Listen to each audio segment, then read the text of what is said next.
ignite interest in the There is a conversation that we are not willing to actually have.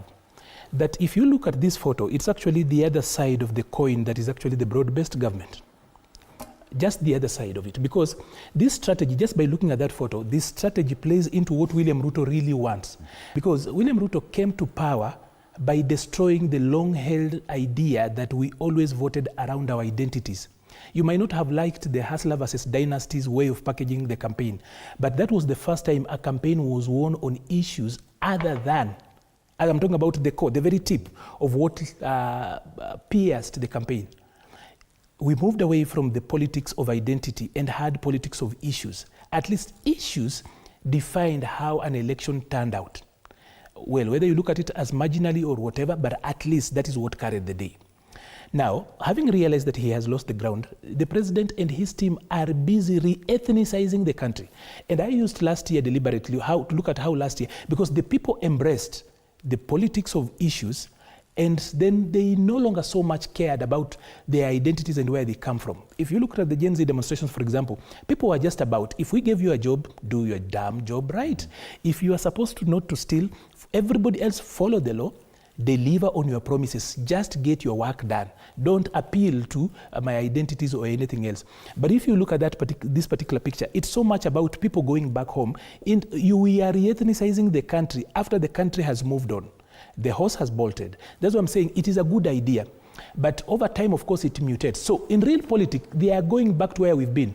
And by the way, if you look at what this actually tries to explain is that this one comes from this particular area, or these ones are from this particular area. We are playing into what? Because the only way William Ruto can win an election is if we go back into our ethnic cocoons. But if we have the mindset and the thinking of 2024, William Ruto has no way of winning an election. But this strategy plays right into it. So look at broad-based, for example. Raila and his team have come into this broad-based government with a few leaders. But Raila's supporters remained in opposition. They never came with him. That is why you see it's actually in the middle. So you have got ODM in opposition and then ODM in government. But the base that actually supports Raila has not moved. If you ask the ordinary people who support ODM, they really are not energized by being into that thing. They are not there. And that's why you see the party is actually wobbling. But fair enough for Raila, this is his best handshake. Of all the 4 handshakes he has ever had, this is where he actually has gotten, if it was betting he's done, he bet na ilingia, as in ako sawa.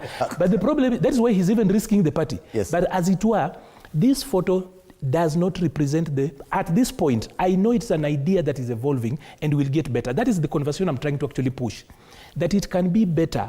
This is a good idea. They've made progress. They are meeting. They are reducing ideological and political differences. But this is not the face of Kenya. This is not representative of the political temperature. As is today, it doesn't feel the heartbeat of the country, but they can get there. The idea that this is already mature is what I'm actually trying to destroy, that this can get better. It's a good idea, but it can be better. It's a good starting point. Yeah. Yes, but do you agree that the arithmetic is back to... He said the best bet Raila has is the current bet.